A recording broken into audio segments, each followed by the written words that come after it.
नमस्कार, शुभ संध्या। मैं अवनीश आप सभी का एक एजुकेशन के इस लाइव ऐप में बहुत बहुत आप सबका स्वागत करता हूं। आइए, आपकी कक्षा एक बार फिर से पुनः ऐप पर प्रारंभ हो चुकी है। यदि आपको नोटिफिकेशन प्राप्त हो रहा है तो आप लाइव जुड़ करके आप पढ़ सकते हैं। आज हम लोगों का एक नया टॉपिक स्टार्ट है, वो है समास का। हम लोग कारक पढ़ चुके हैं और समास पे अध्ययन करेंगे। आइए मित्रों, तो समास को देखा जाए, यह सप्तम सोपान है। कौन सा? सातवां सोपान हम लोग पढ़ने चल रहे हैं। और जो सातवें सोपान में बाबूराम सक्सेना किताब में आपके समास विचार दिया गया है। अब इसके बारे में बताएंगे। यहाँ लिखा है इन्होंने कि छठे सोपान में विभक्तियों का प्रयोग बताया गया। विभक्तियों का प्रयोग बताया गया मतलब भाई, विभक्तियां तो हर जगह कार्य करती हैं। विभक्तियां आपके कारक में कार्य करती हैं। विभक्तियां आपको समास समास को विभक्त्यर्थ प्रकरण भी कहते हैं। ये इसको आप जान लीजिए, विभक्त्यर्थ प्रकरण। आप जब लघु सिद्धांत कौमुदी पढ़ेंगे तो आपको ये टॉपिक में विभक्त्यर्थ प्रकरण लिखा मिलेगा। ठीक है। अब वही बात कहा कि विभक्तियों का प्रयोग बताया गया है, किंतु कहीं कहीं शब्दों की विभक्तियों का लोप करके शब्द छोटे कर लिए जाते हैं। यह तब संभव होता है जब दो या दो से अधिक शब्द एक साथ जोड़ दिए जाते हैं। इस साथ में जोड़ने को ही समास कहते हैं। अब यहाँ एक समास की परिभाषा आप कुछ जान लीजिए। जैसे समास शब्द पहले बना कैसे है, समास शब्द की व्युत्पत्ति कैसे हुई? तो समास शब्द की व्युत्पत्ति हुई है सम उपसर्ग पूर्वक अस धातु से घई प्रत्यय लगा है। सम उपसर्ग पूर्वक अस धातु से घय प्रत्यय समासः शब्दः संस्कृत भाषायाः निष्पद्यते। समास शब्द जाकर के ये बना। ठीक। अब आप पूछ सकते हो कि व्हाट इज समास? समास क्या है? अब इसकी परिभाषा लिख लीजिए। समसनम समासः। समसनम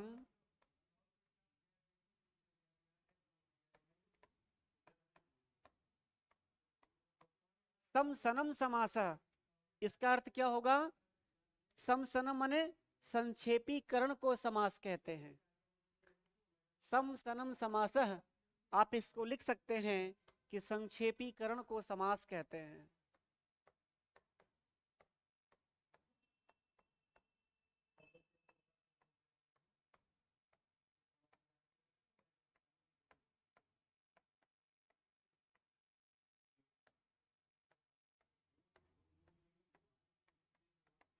यही बात जो इन्होंने कहा कहा कि शब्द छोटे कर लिए जाते हैं। यह तब संभव होता है जब दो या दो से अधिक शब्द को एक साथ जोड़ दिए जाते हैं। जोड़ने का मतलब क्या है? कोई बहुत बड़ा वाक्य है, उसको छोटा कर देना, संक्षिप्त कर देना, वही आपका समास कहलाता है। सम सनम समासः, संक्षेपीकरण को समास कहते हैं। बड़े बड़े वाक्यों को आप जो है, जब दो या दो से अधिक पद परस्पर मिलकर एक नया शब्द बनाते हैं तो उनके बीच में कुछ विभक्तियां भी लुप्त हो जाती हैं। उन्हीं को समास कहा जाता है। ठीक है। अब आप ऐसा भी कह सकते, अनेक पदानाम एक पदी भवनम समासः।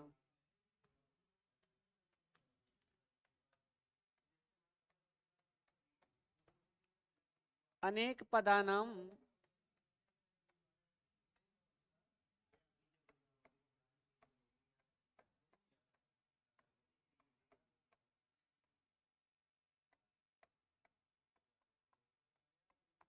अनेक पदानाम एक पदी भवनम समास। अनेक पद मिल करके एक पद हो जाना भी समास कहलाता है।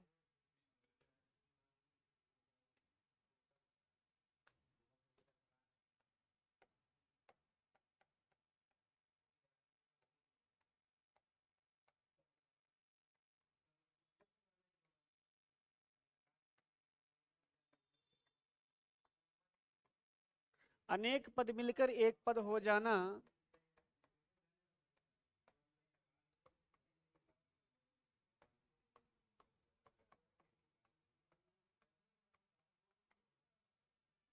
ठीक है। अनेक पदानाम एक पदी भवनम समास है, अनेक पद मिलकर के एक पद हो जाना समास है। कितनी बात आपने जाना। सवाल आपसे कभी पूछा जा सकता है कि समास शब्द में कौन सा उपसर्ग आप कहोगे सम, समास उपसर्ग में कौन सी धातु आप कहोगे अस। अस माने फेंकना होता है और सम माने भली भांति अस फेंकने अर्थ में घई प्रत्यय लगा है, समासः शब्द बना। अब समास को आपने ये देख लिया, समसनहम समासः, अनेक पदानाम एक पदी भवनम समासः, इतनी बात आपने पढ़ ली है। चलिए अब आगे बढ़ जाते हैं। जैसे मान लीजिए कोई उदाहरण आपको हम दे दें, बता दें, जैसे दशरथ पुत्र आप कहिए, जैसे उदाहरण को कह दिए कि यहाँ पर संक्षेपीकरण की दशरथस्य पुत्रः, यहाँ देख लीजिए, जैसे कह लीजिए दशरथस्य पुत्रः। अब यहाँ दशरथस्य में विभक्ति लगी है षष्ठी, दशरथ का पुत्र होगा, तो आप इसको लिख सकते हैं कि दशरथ पुत्र। यहीं पर विभक्ति का लोप हो गया। यही है चीजें, कभी कभी विभक्तियों का लोप कर लिया जाता है। एक एक लाइनें बड़ी महत्वपूर्ण है आपकी, अब आपको समझना है कि आपको कैसे पढ़ना चाहिए, ठीक है। अब देखिए आगे बढ़िए, इतना जो कॉमन था इतना आपको जानकारी होना आवश्यक था। अब इसके बाद ये क्या कहते हैं, समास जब आप शुरू करेंगे तो समास में आपको बता दें कि इसकी सिद्धि प्रक्रिया 1-1.5 पेज की जाती है एक समास की। जैसे आपने यथाशक्ति समास पूछा, उससे आपके परीक्षा में कोई मतलब नहीं होगा। आप सिद्धि कर ले जाएंगे ये बहुत बड़ी बात है, लेकिन आपसे ये कभी नहीं पूछेगा कि आप सिद्धि करके दिखाओ। क्यों? क्योंकि यदि वह मेंस रिटन होता तब आपकी कला काम करती कि आपको अगर कह देता कि यथाशक्ति को सिद्ध करिए, तब आपको सिद्ध करना होता, तब आपको विद्वता वहां पर आपको दर्शानी होती पूर्ण रूप से। लेकिन जब आपसे इतने पूछेगा यथाशक्ति में कौन सा समास है, तो ट्रिक मार के अभी भाव निकल लिए, तो आपको अभी इतना पढ़ना जरूरी है। और इसके लिए आप एक एक प्रकरण अगर आप पढ़ते हैं तो बहुत ज्यादा बड़ा लेंदी होगा। इसके साथ में समास कहते हैं। अब देखिए यहां उन्होंने लिखा कि समास शब्द सम माने भली प्रकार उपसर्ग लगाकर अस धातु फेंकने से बना, और इसका प्राय वही अर्थ जो संक्षेप शब्द का, अर्थात दो या दो से अधिक शब्दों को इस प्रकार साथ रख देना कि उनके आकार में कुछ कमी हो भी हो जाए और अर्थ भी पूर्ण विदित हो। जैसे सभायाह पति सभापति, सभायाह पति मतलब सभा का पति, ठीक।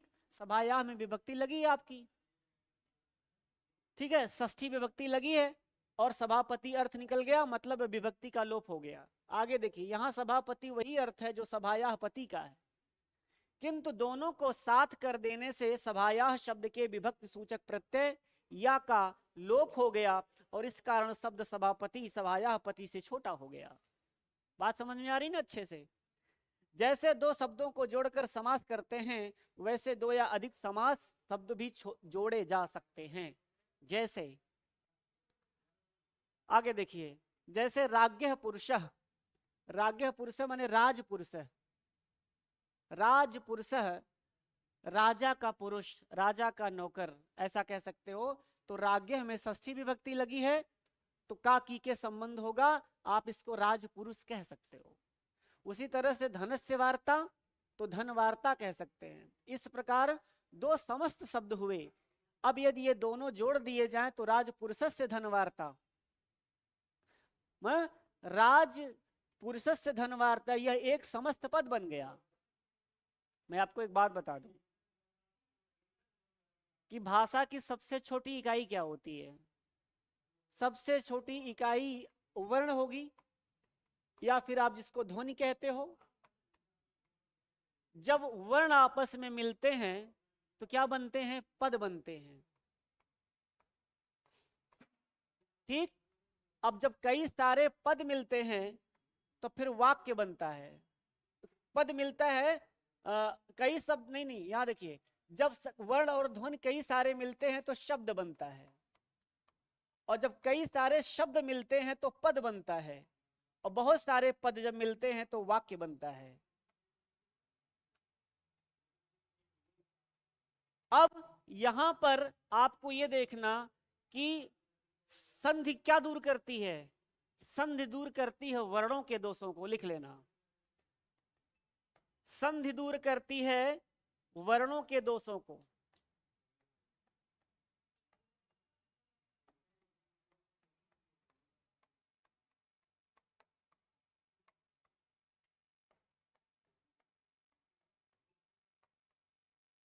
और समास दूर करता है पद के दोषों को।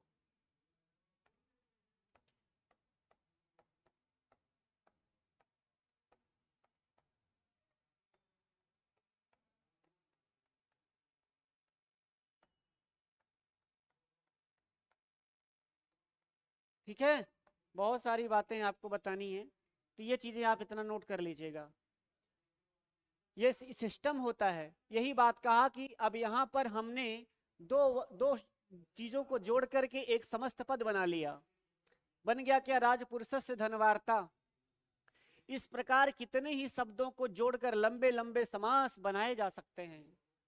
संस्कृत साहित्य में किसी किसी ग्रंथ में ऐसे ऐसे समास हैं जो कई पंक्तियों के हैं, इनका अर्थ निकालना कठिन हो जाता है और ग्रंथ जटिल हो जाता है। जैसे आप बाणभट्ट का देख लीजिए, बाणभट्ट की कादंबरी उठा के आप देख लीजिए कि एक एक डेढ़ डेढ़ दो दो तीन तीन लाइन में वाक्य नहीं समाप्त होते, इतने लंबे लंबे समास होते हैं, है ना। अगला लिखा है कि किसी समस्त शब्द को तोड़कर उसका पूर्व काल का रूप दे देना विग्रह कहलाता। बात अब विग्रह पे आती है। अब बात विग्रह पे आती है, तो विग्रह को समझ लिया जाए। इसको मिटा दे रहे हैं ना, चलिए। अब बात जब विग्रह की आती है तो विग्रह देखिए, विग्रह दो प्रकार का होता है। एक विग्रह होता है लौकिक विग्रह,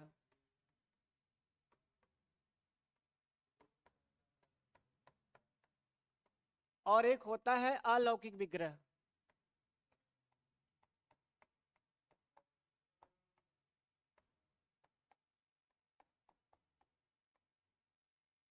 जो लौकिक विग्रह होता है यह सामान्यतः जो लोक में प्रयोग होता है।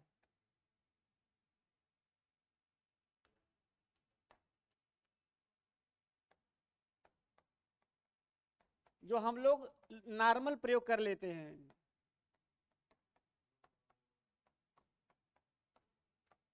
जैसे जैसे मान लीजिए आपसे यथाशक्ति पूछा, तो शक्ति मनत क्रम में इसका लौकिक विग्रह है। और अलौकिक विग्रह की यदि बात करें, अलौकिक में व्याकरण की प्रक्रिया चलती है।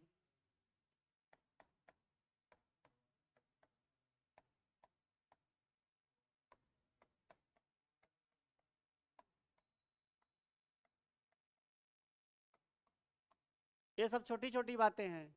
अलौकिक विग्रह में व्याकरण, ये अब विग्रह क्या कहलाता है, ये विग्रह का उदाहरण इन्होंने लिखा।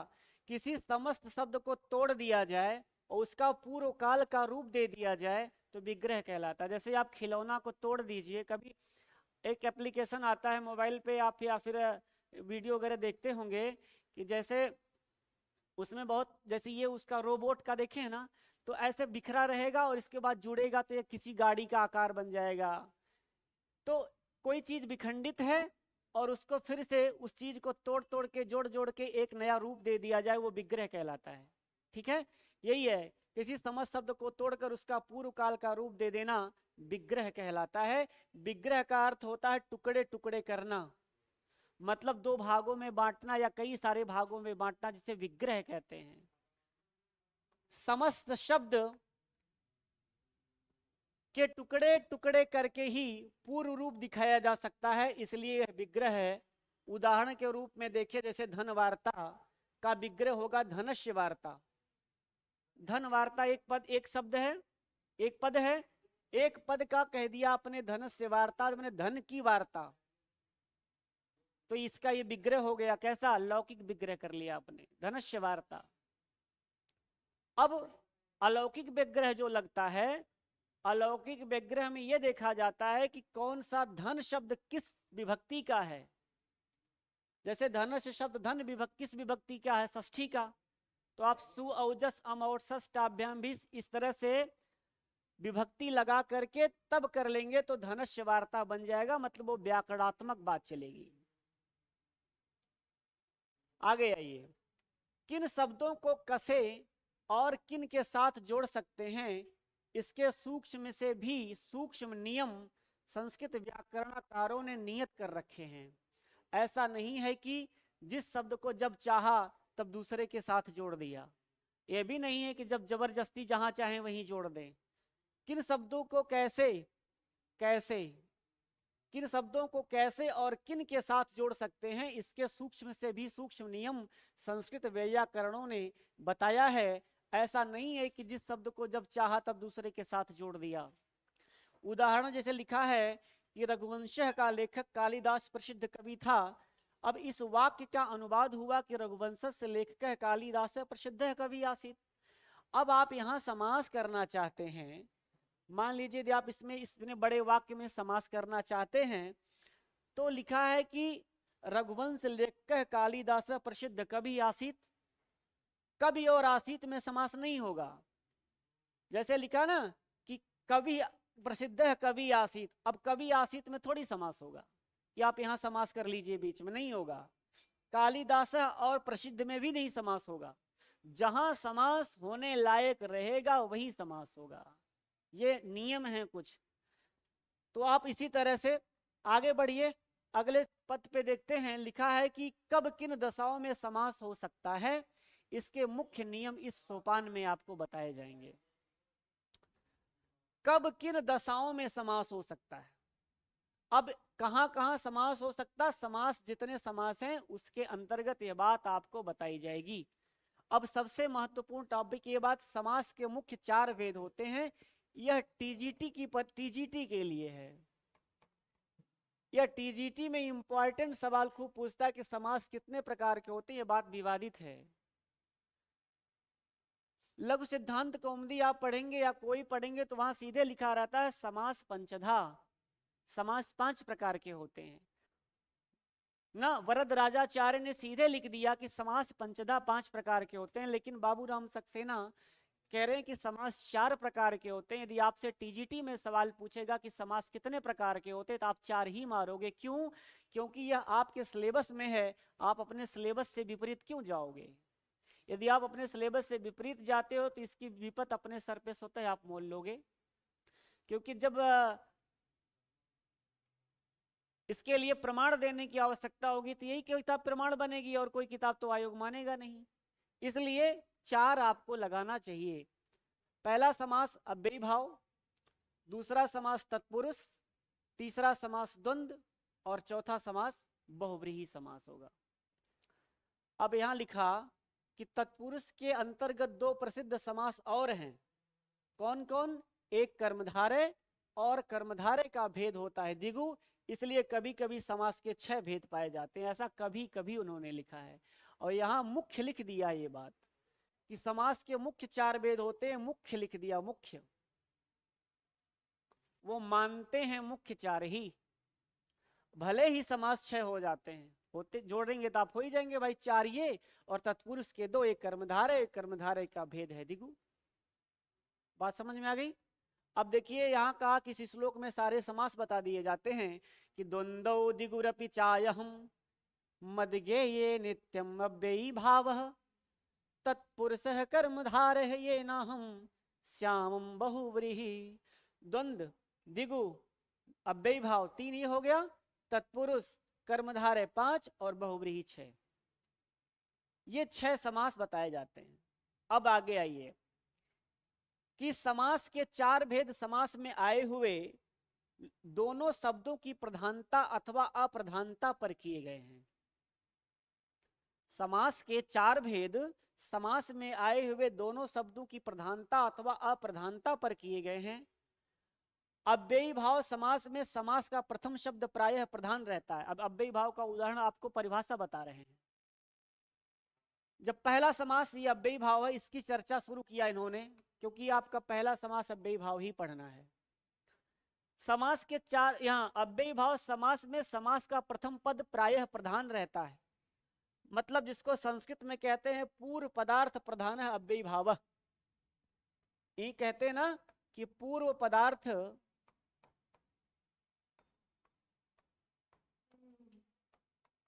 प्रधान अव्ययी भाव। जिसका पूर्व पद प्रधान हो वो अव्ययी भाव कहलाता है। जिसका पूर्व पद प्रधान हो और अव्यय हो वो अव्ययी भाव कहलाता है। आगे बात ये बताएंगे अभी। तत्पुरुष में प्रायः दूसरा, तत्पुरुष में प्रायः दूसरा, तो उत्तर पदार्थ प्रधान है तत्पुरुष।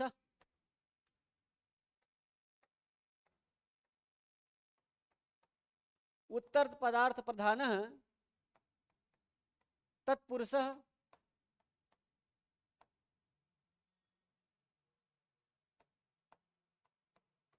जिसका उत्तर पद प्रधान हो वो तत्पुरुष कहलाता है। मतलब दूसरा, दूसरा माने दूसरा पद।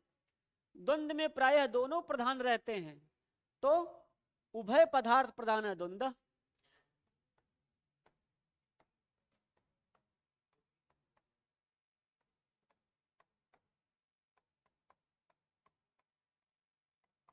जिसका दोनों पद, उभय, उभय माने दोनों, दोनों पदार्थ, दोनों पद जिसके प्रधान हो वो द्वंद्व कहलाता है।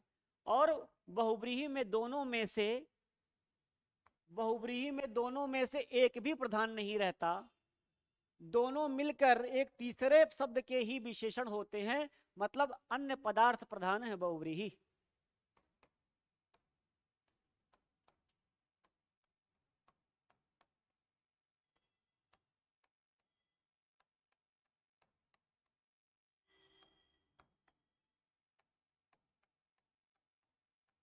अन्य पदार्थ प्रधान है बहुव्रीहि। अन्य माने किसी दूसरे का, जिसमें किसी दूसरे माने किसी तीसरे का पद प्रधान होगा वो बहुव्रीहि होगा। जैसे बहुव्रीहि शब्द में खुद बहुव्रीहि समास है। आपको ही बता दें, जैसे बहुव्रीहि शब्द है बहु, बहु, बहुव्रीहि। ये ध्यान रखना, यहां बहु में ब है और व्रीहि में व है, बहुव्रीहि बनेगा। बहु माने बहुत और व्रीहि मतलब चावल। तो बहुत चावल, बहुत चावल कहने से बहुव्रीहि समास हो जाएगा? नहीं होगा। किसका होगा? तो बोले बहुव्रीहि चावल यस्य सः, बहुव्रीहि चावल जिसके पास है वह।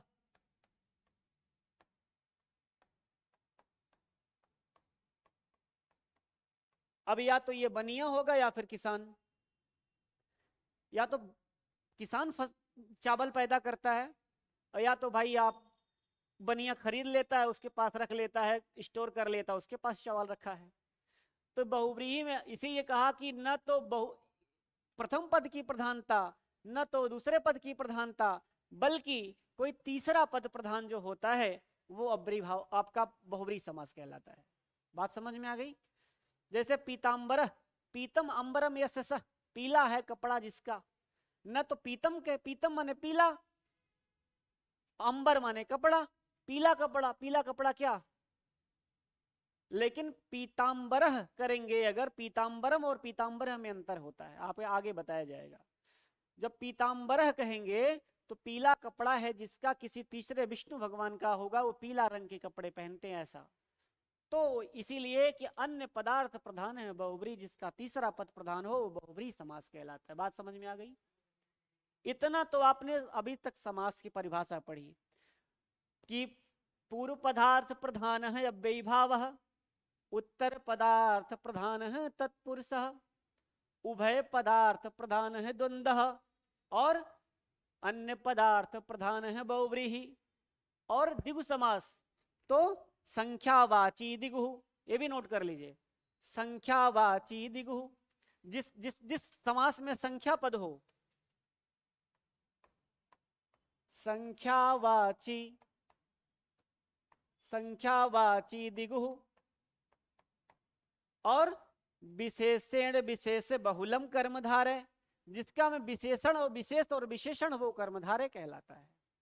तो एक लाइन आप समास की परिभाषा नोट कर लीजिए, आपको समझ में आ जाएगा। ठीक है? तो इस प्रकार से आप सारे समासों का परिभाषा आपने देख लिया। अब एक एक समास को आप पढ़ेंगे। जैसे पहला ही समास आपका दिख रहा है अव्ययी भाव। अव्ययी भाव, अब सवाल यहां होगा, इसको मिटाते हैं ना, ये सारी चीजें नोट कर लिया करिए आप। इतनी जितना मैं आपको बात बता रहा हूं इतनी ही बात आपको पकड़ के चलनी है, इतने से आपका कल्याण 100% हो जाएगा। अव्ययी भाव लिखा है, अव्ययी, अव्ययी लिखा है और यहां लिखा है भाव। भाव का मतलब होता है जैसा, और अव्ययी मतलब अव्यय, तो अव्यय के जैसा, यही हो गया अव्ययी भाव। भाव माने जैसा, अव्यय माने अव्यय, अव्यय के समान। मतलब जैसे पहला इस कहता है ना कि पूर्व पदार्थ प्रधान है अव्ययी भाव है, जिसका पूर्व पद प्रधान हो, पहला पद प्रधान हो और दूसरा पद अव्यय हो, तो जब ये समास कर लेता है तो उस वाले पद को भी समास बना लेता है। जैसे यथाशक्ति, जैसे यथाशक्ति। अब ये जो यथाशक्ति है, यथा शब्द अव्यय है और प्रधान भी है, मतलब शक्ति के अनुसार। लेकिन यह शक्ति अभी अव्यय नहीं है। जब यथा के साथ शक्ति का समास हो जाएगा तो यथा शक्ति बन के ये संपूर्ण पद जो है यथा शक्ति ये अव्यय बन जाएगा। अब जब ये अव्यय बन जाएगा तो यथा शक्ति ही रह जाएगा, इस अव्यय का रूप नहीं चलता। आप जानते हैं अव्यय का रूप कभी नहीं चलता, ये सातों विभक्तियों सभी वचनों में समान रहते हैं। अव्यय का मतलब ही होता न व्यय इति अव्यय, जिसका कभी व्यय न हो, न व्यय इति अव्यय, न व्यय इति अव्यय, जिसका कभी व्यय न हो, जो कभी घटे ना, जो कभी बढ़े ना, वो अव्यय कहलाता है। एक एक हर जगह बात सवाल है आपके दिमाग में, ये संस्कृत व्याकरण है ना। हर शब्द पे बातें हैं। आपको धीरे धीरे धीरे धीरे पढ़ते पढ़ते आपको बहुत अच्छे तरीके से जानकारी हो जाएगी। इतनी बातें तो अभी तक इतना समय लग गया हमको अव्ययी भाव शब्द के बारे में बताने में, है ना। इसीलिए जब एक शब्द आपका, अब देखिए आगे बढ़िए, अव्ययी भाव शब्द का यौगिक अर्थ है जो अव्यय नहीं था उसका अव्यय हो जाना। ये बात आपको बता चुका मैं। यह अर्थ ही समास की एक प्रकार से कुंजी है, मतलब चाबी है कि अव्ययी भाव समास में प्रायः दो पद रहते हैं। भाई अधिकतर दो ही पद रहते हैं, दो से अधिक भी हो सकते हैं, ऐसी बात नहीं है। लेकिन यह बात कही गई है कि अव्ययी भाव समास में प्रायः माने अक्सर दो ही पद रहते हैं। अक्सर, प्रायः कहा गया, प्रायः मतलब कभी कभी रहते हैं, कभी कभी नहीं भी रहते हैं। जहां कहीं प्रायः शब्द का प्रयोग किया जाए वहां रहते हैं और नहीं भी रहते हैं। इनमें से प्रथम प्रायः अव्यय रहता है, प्रायः कभी कभी नहीं रहता है, ये भी बात है, फिक्स नहीं है, ये भी जान लीजिए। दोनों मिलकर अव्यय हो जाते हैं। किसी अव्ययी भाव शब्द के रूप नहीं चलते। क्यों नहीं चलते भैया? किसी अव्ययी भाव शब्द के रूप इसलिए नहीं चलते कि जब ये अव्यय बन जाएंगे तो अव्यय का रूप नहीं चलता। ये बात आप जानते हैं। अंतिम शब्द का नपुंसक लिंग के एक वचन में जैसा रूप होता है वही रूप अव्ययी भाव समास का हो जाता और वही नित्य रहता है। मतलब अंतिम शब्द का नपुंसक लिंग के एक वचन में जो अव्ययी भाव समास का अंतिम शब्द होगा वो नपुंसक लिंग का एक वचन में जैसा रूप होता है वही रूप अव्ययी भाव समास का हो जाता है। मतलब पूरा अव्ययी भाव समास नपुंसक लिंग का हो जाता है। ये बहुत इंपॉर्टेंट, आपसे सवाल पूछेगा कि अव्ययी भाव समास किस लिंग का होगा तो आप कहोगे नपुंसक लिंग का होगा, नपुंसक लिंग का होगा। नोट कर लेना ये सवाल, ठीक है। ये सब बहुत छोटे छोटे सवाल हैं। अब जैसे लिखा यथा कामम, कामम अनतिक्रम्य इत यथा कामम। अब ये यथा कामम शब्द नपुंसक लिंग हो गया। क्यों? यही कहा ना कि अंतिम शब्द का नपुंसक लिंग के एक वचन में, तो यहाँ कामम शब्द है नपुंसक लिंग का और यथा अव्यय है। जब यथा के साथ होगा तो ये लौकिक विग्रह है कामम अनतिक्रम्य। तो जब यथा कामम बन जाएगा अब ये शब्द पूरा क्या बन जाएगा? नपुंसक लिंग का एक वचन। बात समझ में आ गई? यथा कामम में दो शब्द आए, यथा और काम। इनमें यथा शब्द प्रधान था, दोनों मिलकर एक अव्यय हुए। यथा काम के रूप नहीं चलेंगे क्योंकि अब ये अव्यय बन गया। अव्यय भाव ये अव्यय बना देता है। और अंतिम शब्द काम ने पुल्लिंग होते हुए भी, कामम पुल्लिंग, काम शब्द पुल्लिंग का है, लेकिन कामम जब प्रयोग करेंगे, अम आदेश कर देंगे, नपुंसकलिंग हो जाएगा। काम में पुल्लिंग होते भी वह रूप धारण किया, किसका? नपुंसक लिंग का, जो वह तब धारण करता जब नपुंसक लिंग के एक वचन में होता। इसी प्रकार यथाशक्ति, शक्ति अन्यत्र क्रम में, अंतर्गिरि गिरेश इति उपगंगम गंगाया समीपे प्रत्यहम अह अह, ये सब आपको समास आगे मिलेंगे।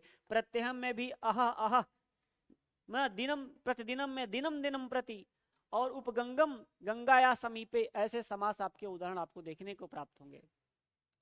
अभी आपको आगे और कुछ ऐसे बात बताते चलेंगे। ये इन्होंने लिखा है कि अव्ययी भाव समास बनाते समय इन नियमों को ध्यान में रखना चाहिए। यहां देखिए पहला ही सूत्र लिखा था, किताब खोल के आप बैठिएगा। यहां पे हम पूरा पेज नहीं दिखा पाते आपको, क्योंकि अगर पूरा दिखाएंगे तो फिर हमको ऊपर नीचे करना पड़ेगा, आधा घंटा हमको सरकाने में लग जाएगा। इसलिए आप अपनी किताब खोल के बैठिए, जो पेज में पलट रहा हूं उस पेज को पलट करके पढ़िए, तब पढ़िए, और कॉपी लेके बैठिए। एक एक बातें नोट करिए, एक बार में नोट करते चले जाइए, आपकी तैयारी अच्छी हो जाएगी। नहीं तो आप उसी में अगर घचर पचर पढ़ेंगे तो फिर दिक्कत होगी। दूसरे शब्द लिखा अव्ययी भाव समास बना। अब यहाँ एक सूत्र था अव्ययी भावश्च, इस सूत्र के अनुसार अव्ययी भाव नपुंसक लिंग में होता है। यही जो बात यहां बताए थे वही बात का सूत्र यहां लिखा है। यहां देखिए एक नंबर लिखा होगा कहीं, यहां देखिए नपुंसक लिंग के ऊपर एक लिखा है। एक का मतलब क्या होता है? मतलब एक नंबर वाला ये सूत्र, एक नंबर वाला सूत्र।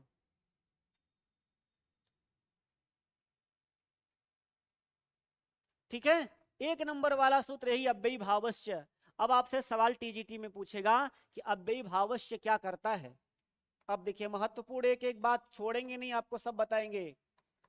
अव्ययी भावश्य ये पूछेगा, अव्ययी भावश्य सूत्र कैसा सूत्र है, तो आप क्या कहोगे? ये अव्ययी भाव, या अव्ययी भाव नपुंसक लिंग में बना देता। अव्ययी भावश्य माने नपुंसक लिंग करने वाला सूत्र है। कैसा सूत्र है? नपुंसक लिंग करने वाला सूत्र है।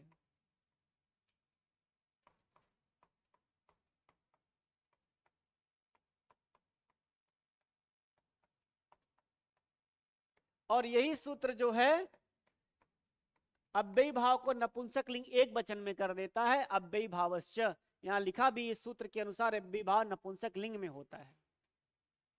ठीक है, अब यहां देखिए 2 नंबर लिखा है। 2 नंबर मतलब ये दूसरा सूत्र अब काम करेगा। लिखा है कि दूसरे शब्द का अंतिम वर्ण दीर्घ रहे, दूसरे शब्द का अंतिम वर्ण दीर्घ रहे तो ह्रस्व कर दिया जाता है। यदि अंत में ए अथवा आई हो तो उसके स्थान पर ई, और यदि ओ हो तो उसके स्थान पर ओ, और उसके स्थान पर ऊ हो जाता है। मतलब दूसरे शब्द का अंतिम वर्ण दीर्घ रहे तो ह्रस्व कर दिया जाता है। क्लियर भाई? दीर्घ हो तो ह्रस्व कर दो। अगर किसी शब्द के अंत में ए और ऐ हो तो वहां ई हो जाए, और यदि ओ और औ हो तो उसके स्थान पर ऊ हो जाता है। वह कौन कहा? ह्रस्व नपुंसके प्रातिपदिकम। यह ह्रस्व नपुंसके प्रातिपदिकम क्या करता है? यह ह्रस्व कर देता है और ए और औ के स्थान पर ई कर देता है। ए और ऐ के स्थान पर, ये ऐ के स्थान पर क्या करता है? ई आदेश करता है। याद रखना यहां यण संधि नहीं चल रही है। और ओ और अ होगा तो इसके स्थान पर ऊ कर देगा। ये कौन सा सूत्र करा? ह्रस्व नपुंसके प्रातिपदिकस्य। इसी की परिभाषा है। अब देखिए कैसे लिखा है, उपगंगा। उपगंगा लिखा है तो गंगा में अंतिम शब्द दीर्घ है कि नहीं? बताइए आप। गंगा में आ की मात्रा है ना, गंगा, ग पे आ है, आ दीर्घ है। दूसरे शब्द का अंतिम वर्ण दीर्घ रहे तो ये दूसरा शब्द उप और गंगा दो शब्द हैं, इसका अंतिम शब्द में ग में आ है, बड़ा लगा है आ, इसी को छोटा कर दिया जाएगा। किस सूत्र से? ह्रस्व नपुंसके प्रातिपदिकस्य से। जब छोटा कर दिया जाएगा तो क्या ये बन जाएगा उपगंग। भाई उपगंग बन गया, गंगा को हमने गंग कर दिया, आ को छोटा कर दिया, उपगंग बन गया। लेकिन ये लिखा है गंगा या समीपे, इसका विग्रह है ये लौकिक। आपसे कभी कभी पूछता है लौकिक विग्रह, अलौकिक कभी आपसे टीजीटी में नहीं पूछता है, वो प्रवक्ता इत्यादि में पूछता है, हायर असिस्टेंट में पूछता है। उप गंगा या समीपे उपगंग, और इसको नपुंसक एक वचन में जब नित्य रखते हैं इसलिए उपगंगम बन जाता है। ये उपगंगम नपुंसक लिंग, ये नपुंसक लिंग का एक वचन है। ये किस सूत्र से हो गया? ये हो गया अव्ययी भावस्य नपुंसक लिंग करने वाला सूत्र है। इसको क्या कर दिया भैया, पहले बना उपगंगा, उपधन गंगा, क्योंकि गंगा शब्द होता है, गंग शब्द तो होता ही नहीं। गंग शब्द होता है, आप ही बताइए, आप गंग कहते हो कि गंगा कहते हो? आप गंगा कहते हो ना। जब उप के साथ गंगा का समास हुआ तो उपगंगा बना, तो उपगंगा समास को उपगंग कहना है। अब उपगंग कहना है तो इसको हमने छोटा कर दिया, उपगंग कह दिया, और उपगंग कह दिया फिर ये सूत्र आ गया क्या कहते हैं, ये नपुंसक करने वाला, तो इसको नपुंसक बना दिया तो उपगंगम बन गया। गंगम, अब गंगम उपगंगम कह सकते हैं, उपगंगम कह देंगे तो उपगंगम का लौकिक विग्रह होगा गंगा या समीपम, मतलब गंगा के समीप। आप कहिए हम उपगंगम पे हैं, मतलब गंगा के समीप हैं, और आपसे पूछेगा उपगंगम में कौन सा समास, आप कहोगे अव्ययी भाव समास है ना। फिर दूसरा सवाल पूछेगा किस अर्थ में समास है, तो कह देना समीप अर्थ में समास है। अभी आगे बताया जाएगा कि अव्ययी भाव कितने अर्थों में समास करता है, एक एक बातें सुनते चलो हमारा। तो उपगंगम बन गया, उपगंगम में अव्ययी भाव समास है। उपगंगम का लौकिक विग्रह क्या है, गंगा या समीपे, और उपगंग बन गया। इस तरह से आप देखिए, आगे बढ़िए। अब उसी तरह से कुछ उदाहरण और दिए, जैसे उपनदी। उन्होंने कहा था ना कि पहला शब्द जो है, आखिरी वाला शब्द दीर्घ हो तो उसको छोटा कर दिया जाए, वही बात अभी चल रही है। उपनदी को उपनदी कह दिया, द पे बड़ी की मात्रा लगी थी, द पे छोटी की मात्रा कर दिया, उपनदी कह दिया। उपनदी माने अब उपनदी बना दिया, तो उपनदी को उपनदम आप कर सकते हैं, उपनदम बना सकते हैं। जब उपनदम बनाएंगे तो उपनदम का मतलब नद्याः समीपे, यहां पर जो ये उपसर्ग लगा है ये समीप अर्थ में है।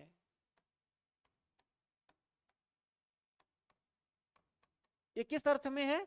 समीप अर्थ में है। मतलब यहां का भी अर्थ होगा कि उपनदी माने, यहां लिखा था उपगंगा माने गंगा के समीप, तो उपनदी माने नदी के समीप। बात वही है। उपनदी में कौन सा समास? अव्ययी भाव समास। किस अर्थ में समाप? बोले समीप अर्थ में समास।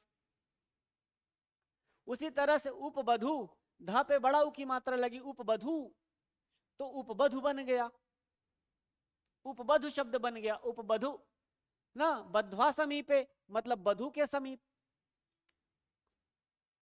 उपबधु शब्द बनेगा बध्वा समीपे। उसी तरह से उपधन गो। अब देखिए उपधन गो, इन्होंने कहा था यदि ओ आएगा, यदि ओ या औ आए तो उसको ऊ कर दिया जाए।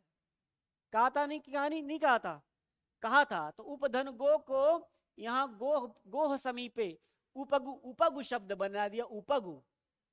ग को उ आदेश कर दिया, ग से ओ को उ कर दिया, ओ को उ कर दिया, ग पे उ की मात्रा यही चली गई, उ वाली नीचे बैठ गई, उपगु हो गया। उपधन गोह समीपे उपगु। कौन सा समास? अव्ययी भाव समास। किस अर्थ में? समीप अर्थ में समास।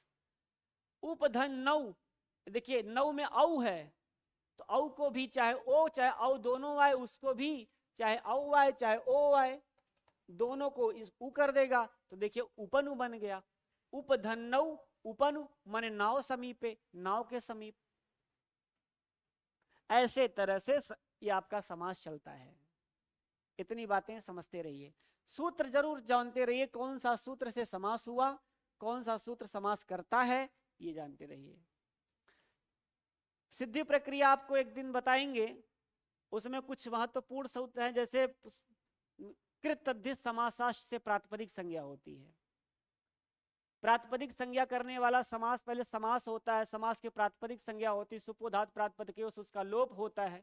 ये सब बड़ा लंबा प्रकरण चलेगा, इसलिए आप ये चीजें पकड़िए जो बाबू राम ने लिखा है, इतना पर्याप्त है आपके लिए।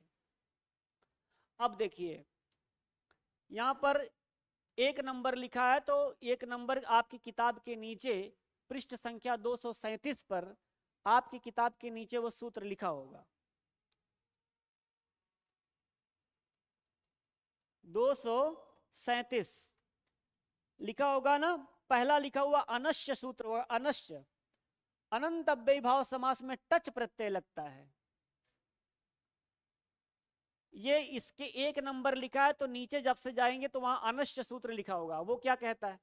कहते हैं कि अन में अंत होने वाली संज्ञाओं में समासांत टच प्रत्यय लगता है। समासांत मतलब समास के अंत में। एक एक टॉपिक पढ़ते रहिए। समासांत मतलब समास के अंत में।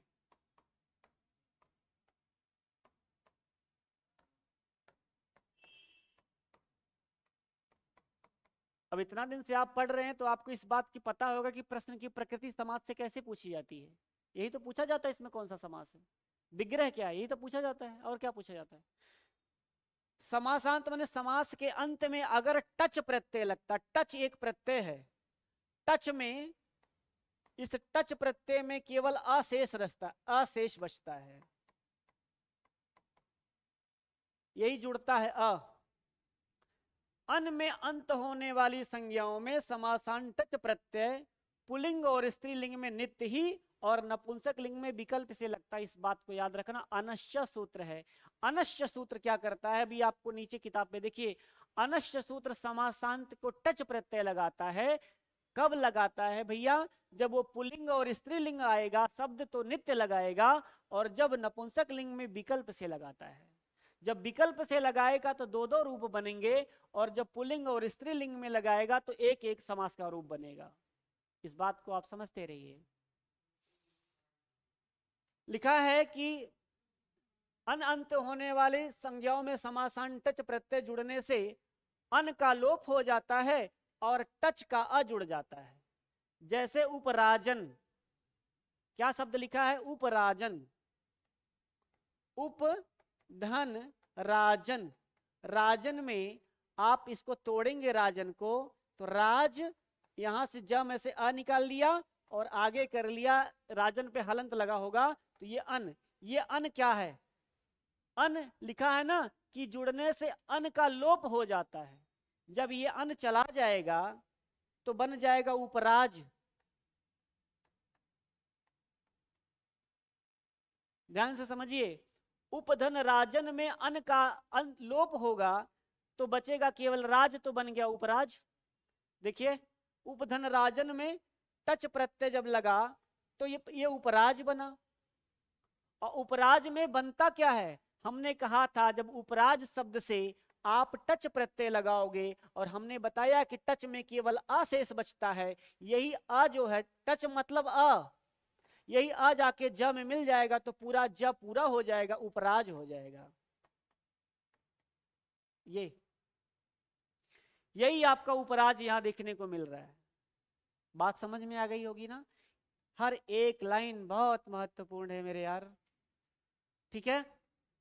उपधन राजन राज्ञ समीपे टच उपराज बन गया। अब जब उपराज बन गया तो आपको यह देखना है कि भैया उपराज और उपराजम इसी प्रकार अध्यात्मन। अब यहां कहा था कि अगर यह शब्द पुल्लिंग और स्त्रीलिंग का होगा तो नित्य लगेगा टच प्रत्यय, और अगर नपुंसक लिंग का होगा तो नपुंसक लिंग के ऊपर दो लिखा है, मतलब यहां एक सूत्र और लिखा होगा। वह सूत्र का नाम है नपुंसका दंड तरस्याम। किताब खोलो,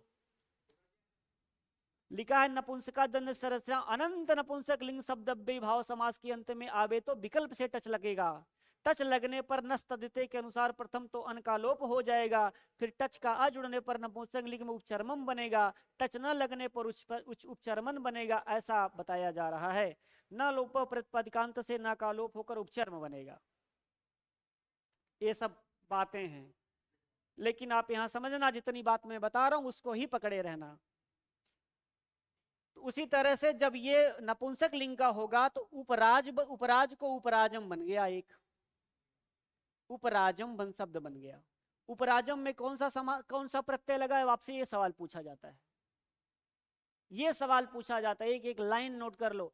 और ये प्रकरण समासांत प्रकरण है। अब जब आप इसमें पढ़ेंगे ना किताब में बाबूराम में, तो आखिरी में समासांत प्रकरण है, उसमें यही शब्द आपको बताया जाएगा। यहाँ उपराज शब्द में कौन सा प्रत्यय लगा है, टच प्रत्यय। किस सूत्र से लगा है, अनश्च। इसी प्रकार अध्यात्मन शब्द है, अध्यात्मन में भी अन है। अध्यात्मन मतलब आत्मन इति विग्रह बनेगा, अध्यात्मन में अन का लोप हो जाएगा तो अध्यात्म शब्द बनेगा। अध्यात्म में टच का आ जाकर के जुड़ जाएगा, अध्यात्म बन जाएगा, अध्यात्म अध्यात्मम। उपधन सीमन, सीमन समीपे, टच प्रत्यय लग करके सीमन का अन हट जाएगा, सीम बचेगा, टच का अ बचेगा, वो जाके जुड़ जाएगा, उपसीम बन जाएगा। उपसीम से उपसीमम बन जाएगा। उपसीमम में कौन सा प्रत्यय, टच। उपराज में कौन सा प्रत्यय, टच। ये सब अभी सिखा रहे हैं आपको, बता रहे हैं यहां, अभी आगे प्रकरण चलेगा वैभाव का। उपधन चर्मन, चर्मण समीपे, टच लगा उपचर्म अथवा उपचर्मम, यहाँ दो रूप बनेंगे, क्योंकि ये चर्मन शब्द जो है चर्मम नपुंसक लिंग में होगा तो दो रूप बन जाए, क्योंकि यहाँ कहा था यदि नपुंसक लिंग में होगा तो विकल्प से लगेगा टच, और एक बार बनेगा एक बार नहीं बनेगा, तो एक बार उपचर्म बनेगा एक बार उपचर्मम बनेगा, नहीं लगने के अभाव में। लिखा है उपचर्म यदि अन निकाल दिया जाए अथवा उपचर्म आदि अन न निकाला जाए तो। अगला देखिए, अब यही देखिए वो सूत्र लिखा हुआ था अनश्य यहाँ, और यहाँ दूसरा लिखा नपुंसका दंड तरस्याम, लिखा ना अनंत। अनंत माने अन अंत में हो जिसके, अनंत। अव्ययी भाव समास में टच प्रत्यय लगता है, कौन सूत्र लगाता है, अनश्य। नस तद्धिते के अनुसार टी अर्थात अन का लोप हो जाता है। ये नस तद्धिते सूत्र है, ये नस तद्धिते अन का लोप कर देता है, और फिर टच का आगे अ जुड़ जाएगा। जितनी बात मैंने आपको बताया वो यही बताया है। और ये बताया था नपुंसका दंड तरस्याम, बताया कि अनंत माने अन अंत में हो, नपुंसक लिंग शब्द यदि अव्ययी भाव के अंत में हो आवे तो विकल्प से टच प्रत्यय लगेगा इस सूत्र से, और टच लगने पर नस तद्धिते के अनुसार प्रथम तो अन का लोप हो जाएगा, फिर टच का आ जुड़ने पर नपुंसक लिंग में उपचर्मम बनेगा, टच न लगने पर उपचर्मन बनेगा। मतलब दो रूप बनेगा, उपचर्मम और उपचर्मन। न लोप प्रतिपादिकांत से न का लोप होकर के उपचर्म शब्द बनेगा, उपचर्म। एक अगले सूत्र है झय। अब ये जो झय लिखा है यहां ये पढ़ोगे, इसका झय सूत्र का ये पढ़ोगे आप। ऐसे नीचे सूत्र दे देते हैं, ऊपर बात बताते हैं ये बाबूराम सक्सेना, इतनी जगह ही नहीं उनकी किताब में, कहां लिखेंगे, है ना। जबकि ऐसा ऐसा नहीं लिखना चाहिए था, मतलब सूत्र देते सूत्र के नीचे लिखते तो अच्छा लगता। लेकिन आदमी आधा तो पगला जाता है कि यार ये सूत्र कहाँ है तो बात कहाँ की है, ना कोई पकड़ पाए 3 नंबर को, 3 नंबर तो फिर वो तो गड़बड़ा ही जाएगा बेचारा, बहुत दिन तक उसको समझ भी नहीं आएगा। इसीलिए बाबूराम सक्सेना एक प्रवेशिका है, मतलब व्याकरण में प्रवेश करने का एक स्थान है, मार्ग है बस, है ना। सूत्र सारे उठा करके वही दे दिए रखे हैं जो लघु सिद्धांत कौमुदी कारक प्रकरण इत्यादि के हैं। आइए इसको देखते हैं। लिखा है यदि अव्ययी भाव समास के अंत में झय प्रत्याहार का कोई वर्ण आवे तो विकल्प से समासान टच प्रत्यय लगता है। मतलब ये जो झय सूत्र है यह भी टच प्रत्यय करता है।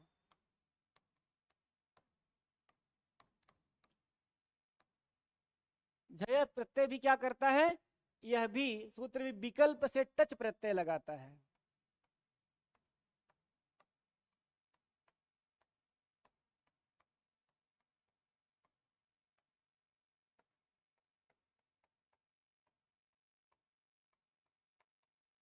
यह भी विकल्प से टच प्रत्यय लगाता है, लेकिन कब?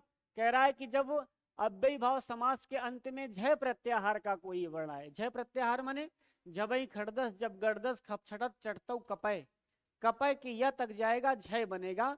झय प्रत्याहार में कोई वर्ण आवे तो विकल्प से टच लगेगा। जैसे लिखा उपधन समिध, क्या लिखा है? उपधन समिध। ये जो समिध का ध है ये झय प्रत्याहार के अंतर्गत आता ही है। झबई घड़दस जब गड़दस खप छटत चटतौ कपय, तो झबई घ ढ आया कि नहीं? आ गया। तो झय प्रत्याहार के अंतर आया तो इसको क्या करेंगे? टच प्रत्यय लगा देंगे। जब टच प्रत्यय लगाएंगे तो टच का अ बनेगा तो उपसमिध बनेगा। ठीक है। अब देखिए ये ध पे हलंत लगा है, जैसे उप स मी ध, धन टच, टच का मतलब अ। अब ये अ जाकर के यहां जब जुड़ेगा तो ये उपसमिध बन जाएगा, पूरा पूरा ध बन जाएगा उपसमिध। उपसमिध और उपसमिध को उपसमिधम कर देंगे टच के अभाव में। जब टच नहीं लगेगा तो उपसमित बनेगा। वो कैसे बनेगा उपसमित? धा को त हो जाएगा, त थ द ध ना। उपसमित टच के अभाव में, मतलब एक रूप उपसमित भी सही है और एक उपसमिधम भी सही है, दोनों। टच न लगेगा तो उपसमित बनेगा। और ये क्यों लगेगा भैया? क्योंकि विकल्प से बात हो रही है। विकल्प टच लगेगा तो उपसमिधम रूप बनेगा। उपसमिधम में कौन सा समास? अव्ययी भाव। उपसमित में कौन सा समास? अव्ययी भाव। लेकिन उपसमित में टच नहीं लगा है। उसी तरह से उपसरित शब्द है, तभी झय प्रत्याहार में आता है तो उपसरितम बनेगा और टच के अभाव में उपसरित बनेगा। दो दो रूप बनेंगे। मतलब उपसरितम भी सही है और उपसरितम भी सही है और उपसरित भी सही है, दो दो रूप बनेंगे। आपने पढ़ा झय, झय क्या करता है? झय प्रत्याहार का यदि वर्ण आए तो झय प्रत्याहार क्या करता है? टच प्रत्यय करता है। अनश्य क्या करता है? टच प्रत्यय करता है। इस तरह से कुछ सूत्र आपको हैं, आप सूत्र को मैं बार बार बता रहा हूं, वो आप उस चीज को जानते रहिए, समझते रहिए। आगे देखिए, अब ऐसे कुछ और बात आएंगे। आपको इस बात को बताया जाएगा कि यहां पर कौन सा समास हो रहा है, कहां कहां और समास हो सकते हैं। लिखा है कि, चलिए अगले पृष्ठ पे चलिए, पृष्ठ संख्या 238 पर। उसके नीचे एक देखिए, एक सूत्र लिखा होगा 238 के नीचे, अव्ययी भाव शरत प्रवृत्तिभ्य, अव्ययी भाव शरत प्रतिभ्य लिखा, शरत प्रभृति शरत प्रभृतिभ्य, और उसके आगे लिखा जराया जरस्य वार्तिक। अव्ययी भाव के समास में अंत होने पर शरद इत्यादि शब्द टच प्रत्यय जुड़ने से अव्यय ही इकारांत हो जाता है। अब शरत प्रविध्य जो सूत्र है, अव्ययी भाव शरत प्रविध्य, वो क्या कहता है? कहता है कि शरद, विपास, अनस, मनस, उपानह, अनडुह, दिव, हिमवत, दिश, दृश, विष, चेतस, चतुर, तद, यद, कियत, जरस, इनमें आकार अवश्य जोड़ दिया जाता है। ये सब शरद सरदादिगण के, ये सरदादिगण के हैं। शरद सरदादिगण, गण क्या होता है? गण माने समूह। जब व्याकरणों को कोई बात कह दी जाती है और उनको बहुत सारे शब्दों को मतलब कहना होता है तो वो एक गण बना लेते हैं। जैसे टोली नहीं होती सेना की, कि इतनी टोली में ये सेना, इतनी टोली में ये सेना, तो उसी तरह से जब गण बना लेते हैं तो उनको कहने में आसानी हो जाती थी कि फला गण में जितने शब्द हैं उनमें ये कार्य होगा। उसी तरह से शरद आदि गण हैं, उसमें ये शब्द है शरद, विपास, अनस, मनस, उपान, अनुडु, दिव, हिमवत, दिस, त्रिस, विश, चेतस, चतुर, यत, तत्, कियत, जरस, ये शब्द क्या है? वो सरदादि गण के हैं। कहते हैं भैया इनमें आकार अवश्य जोड़ दिया जाता है। जैसे उपसरदम, आकार मतलब आकार अवश्य जोड़ दिया जाता है, क्या मतलब क्या है? आकार का मतलब आकार जोड़ दिया जाता है, मतलब टच ला दिया जाता है, टच में आ ही बचता है भाई। ट या की संज्ञा हो जाती है, ये ट है, ट में आ है, और ये य है, ये सॉरी च है, ये च हल संज्ञा इसकी हो गई, आदरिंग टुडुआ से इसकी संज्ञा हो गई, यही तो बचा, यही यहाँ जो आकार हो गया, यही आ जुड़ जाता है। तो उपसर्दम अधिमनसम उपदिशम, ये शब्द बन गए उपसर्दम में अव्ययी भाव समास, अधिमनसम में अव्ययी भाव समास, उपदिशम में अव्ययी भाव समास। लेकिन सब में, उपसर्दम में, अधिमनसम में, उपदिशम में, सब में जराया जरस्य सूत्र से यहां पर टच प्रत्यय का विधान हुआ है। उपसर्दम अधिमनसम उपदिशम में किस सूत्र से टच प्रत्यय लगा है? जराया जरस्य, जराया जरस्य से उपसर्दम अधिमनसम उपदिशम में यह आपका टच प्रत्यय का विधान हो गया है। इसी तरह से और कुछ बातें हैं, अब आगे और बताया जाएगा कि अव्ययी भाव कहाँ कहाँ कितने अर्थ में समास होगा, ये आगे बातें बताई जाएंगी। यहां तक प्रकरण पूरा कर लिया जाए, फिर आज की कक्षा को इसी पर रोका जाएगा। एक और लिखा है, लिखा है दूसरा, नदी के ऊपर देखिए दो लिखा है, दो का मतलब 2 नंबर सूत्र है, नदी पौर्णमास्याग्राहिणीभ्य। नदी, किताब खोलिए देखिए लिखा है ना, नदी पौर्णमास्याग्राहिणीभ्य।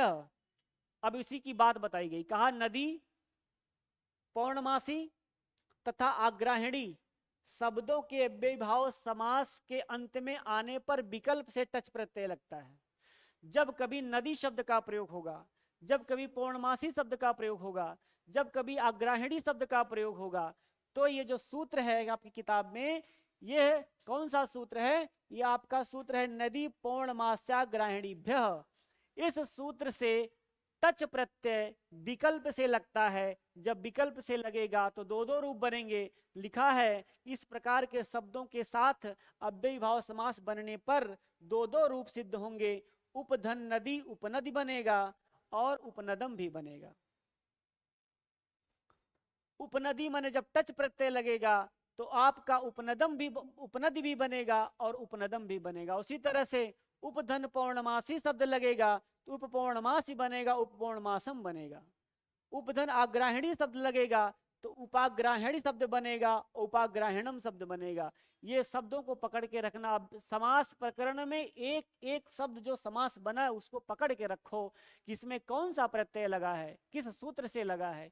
ये प्रकरण अभी स्टार्ट में ही दे दिया इन्होंने, जबकि ये प्रकरण होना चाहिए था समास के अंत में, लेकिन यही दे दिया है अव्ययी भाव समास में। इसलिए दे दिया कि अव्ययी भाव समास के बहुत सारे उदाहरण जहां पर टच प्रत्यय लगा, इसलिए उनको उसको रख देना जरूरी समझा। उपपौर्णमासी उपपौर्णमासम सही है। अग्राहिणी में उपाग्राहिणी उपाग्राहिणम, ये भी बनेगा। तो ये नदी पौर्णमासी और अग्राहिणी शब्द का जब प्रयोग होगा तो टच प्रत्यय लगेगा। नदी पौर्णमासी, नदी पौर्णमासी अग्राहिणी भ्य सूत्र से टच प्रत्यय का विधान किया जाएगा। अब एक और सूत्र देखिए, अब वही सूत्र यहां अब हमारी किताब में नीचे आएगा इस पृष्ठ पर। अव्ययी भावश्य, ये बात हो गई। शरद प्रतिभ्य ये भी पढ़ लिया शरदादिगण में। और जराया जरस्य वार्तिक अव्ययी भाव समास के अंत में आने पर शरद इत्यादि शब्द से टच प्रत्यय लगते तो हो गया। नदी पौर्णमासी मासाग्राहिणी भ्य, ये हम ये पढ़ रहे थे, इसी से अभी आप पीछे पढ़े हैं। अब देखिए तीसरा सूत्र गिरेश सेनकस्य। जैसे आप संधि पढ़ते थे नीचे सूत्र दिए हैं, वैसे यहां नीचे ही सूत्र देंगे, ऊपर बात बताएंगे। गिरेश सेनकस्य ये क्या कहता है? कहता है गिर शब्द के भी अव्ययी भाव के अंत में आने पर विकल्प से टच लगता है। किस सूत्र से? गिरेश सेनकस्य से। गिरेश सेनकस्य एक सूत्र है जो टच प्रत्यय लगाता है। ये टच प्रत्यय यह भी कैसे लगाता है? विकल्प से ही लगाता है, टच में आ माने लगा देता है। जैसे उपगिरी, उपगिरी और उपगिरम दो शब्द है, एक उपगिरी, एक उपगिरी बनेगा और एक आपका उपगिरम बनेगा। उपगिरी और उपगिरम ये दोनों किस सूत्र से हैं? गिरेश सेनकस्य से टच लगा है, गिरेश सेनकस्य विकल्प से टच।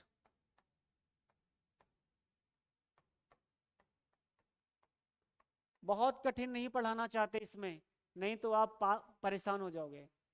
इसलिए मैं जितना बता रहा हूं इतना ही पकड़ के रखना, रट रखना, समझ लेना। परीक्षा के लिए इस समय आपके लिए बहुत महत्वपूर्ण है ये इतनी बातें, और जिस हिसाब से आप पढ़ रहे हो ना ये बहुत जरूरी है, इतना ही समय पढ़ना चाहिए आपको।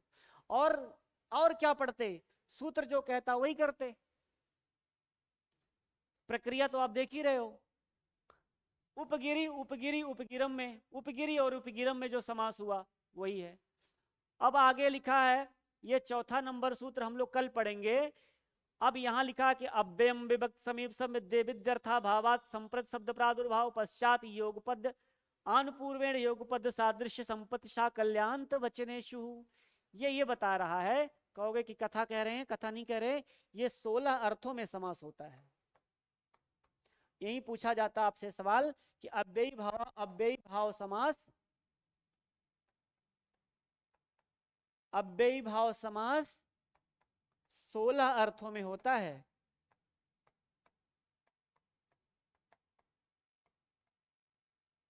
अब यहां से पढ़ने में आपको मजा आएगा।